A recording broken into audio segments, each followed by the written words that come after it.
Man, it sure has been a while since I've made a video. Hopefully I didn't miss out on anything too game-changing. Wait, what's that music?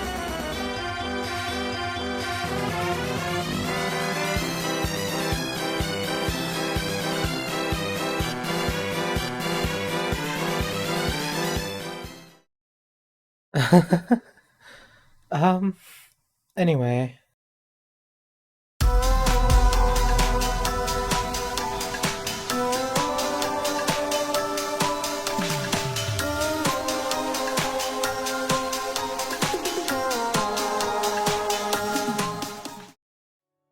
Hey, it's me again. Scribble back at it with a new 1 week later review. As is my brand, I can only release a character review about 2 days before their banner ends for maximum FOMO. I'd like to take this time to remind everybody once again to gamble responsibly.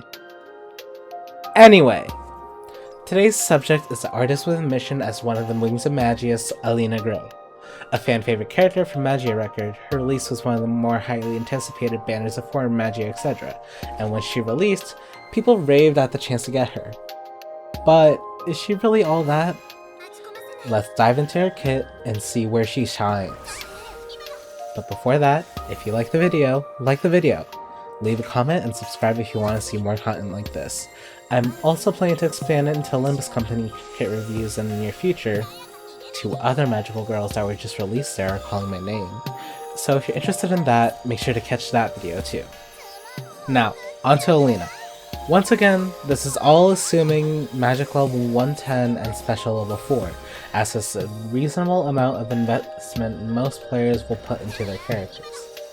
So, 9 phases Alina Gray is a non-limited 5-star void attribute breaker, focused around the triggering of follow-up attacks and breaking multiple enemies at once. As the first 5-star AoE breaker who isn't Locke's Magic and Madoka Kaname, she has quite the competition to live up to, and live up to she does. Let's get started with her passive, Charge Piercing. We'll get the least interesting part of her passive out of the way now. When an enemy's break bonus is maxed, she grants 1 SP. Useful for sure, but I wouldn't call it noteworthy when Moemura and Strata Futuro Iroha exist.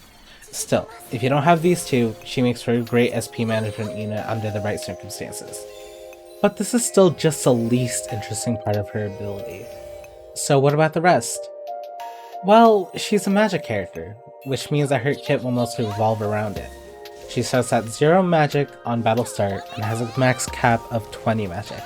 On her own or an ally's follow-up attack, counter-attack, or assist, she grants herself 1 magic. Cool. So we know how she gets it, what's it do? At 1 or more magic, she increases her own break bonus by at least 56%, with the increased scaling with her magic up to 130.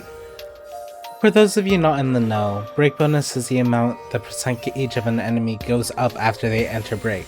Thus, this makes it easier for her to get the max amount of damage in the break window. Not only that, but she also increases the amount of break gauge depletion she deals, up to the max of her magic. The exact values aren't mentioned in the kit, but if you've been watching the background video, you might notice that the values when Alina is about to use her skill and how much she actually breaks are different. This is the reason why. It makes her a great scaling breaker, so long as she gets follow-up attacks, that is. So how does she do that on her own?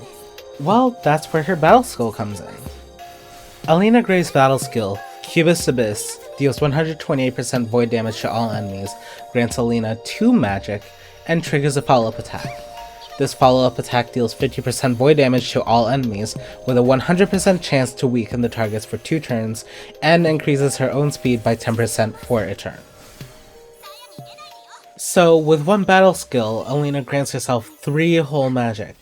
If you don't have any other follow-up attackers and use Alina Gray's battle skill, every turn that she's up, she'll have her magic full by the 7th activation. Not bad at all, but it could be better.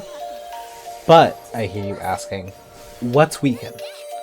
Weaken is a non-damaging ailment that decreases an enemy's attack and defense by 10%. That's right, she's also technically a debuffer. Take that, Tsukuyo enjoyers, I bet she can't apply a whole ailment. And yes, that is a self-burn. But it also means that you don't technically have to run the debuffer in Octavia fights anymore, provided you run Alina. Well, that's about it for the battle skill. It's about time for Le Piece de Resistance! So let's get right into it. Alina Gray's special, 9 phases, deals 177% void damage to all enemies, grants 3 magic to Alina, and so long as at least 2 enemies are present, it increases a break gauge depletion that boosts further, increasing per enemy above 2. If you couldn't tell, as with all AoE breakers, having multiple enemies is a blessing unto her. With her passive giving SP on max enemy break, if you can take into consideration her battle skill and special, it all paints a very pretty picture of comebacks via skill spam. So now that we know what she does, who does she pair well with? Well, obviously, anyone with a follow-up attack, counter, or assist is really good with her. You want her magic and you want it fast. Lux Magica, even, is okay to put with her just for her follow-up attack. Although that's the only reason that you'd want to pair her with her. I want to clarify. That's the only reason. I do want to give a special shout out to Ren Isuzu, the best damage dealing debuffer and follow-up attack queen. She'll be a pretty good DPS if you're lacking any 5-star attacker, and with how often Alina attacks, she'll get good value out of pairing with her. But if you are going to pair her specifically with Alina, make sure that Ren is on the left of Alina in party order. If she isn't, she'll end up using her follow-up attack after Alina uses hers, meaning that A, her magic is either 1 or 3 depending on Ren ascensions, lower than it should be, and B, Alina's magic is 1 less than it should be on follow-up attack. Pretty much just keep Ren on the left of Alina and you'll be fine. Now, as for DPS, Concentrated Missile Strike Homer Akemi is the first and main one to come to mind, especially with her follow-up attack on both enemy break and enemy max break gauge. Any character with multi-target attacks can also do well with her in a multi-enemy situation, so it's a good idea to be on the lookout for those. A good 4-star alternative would be Masaru Kagami, as she also gets a follow-up attack on enemies with 200% or higher break bonus. In terms of breakers, buffers, and debuffers, other than the usual suspects like Pluvia, Mami, Ren, 4-star Hazuki, and Momura, Nemu Hiragi and Toka Satomi are good enough to pair with Alina with their follow-up attacks on their special activations. Toka especially gets good speed on follow-up attack, so that alone makes it worth at least considering using her. A good 4-star alternative for a single target breaker would be Seika Kumi, as she also has a follow-up attack. When it comes to sustain, you can't get any better than Baldamente fortissimo. Saika Miki. With her counterattack capable of increasing Alina's damage, her capability of dealing near DPS levels of damage with her own magic filled up, and her providing a defense increase for failure units like Alina, she's definitely the best pick out of them all. Though, once again, you can never go wrong with Kirika Kure. Judgment Earth Kaede Kina is also great at filling special gauges of units, so if you're ever in the need of a healer, she's the go-to. Honorable 4-star mentions go to Yuma Chitose and Kokoro Owane for the simple fact that they're, in my opinion, the best of their respective archetypes.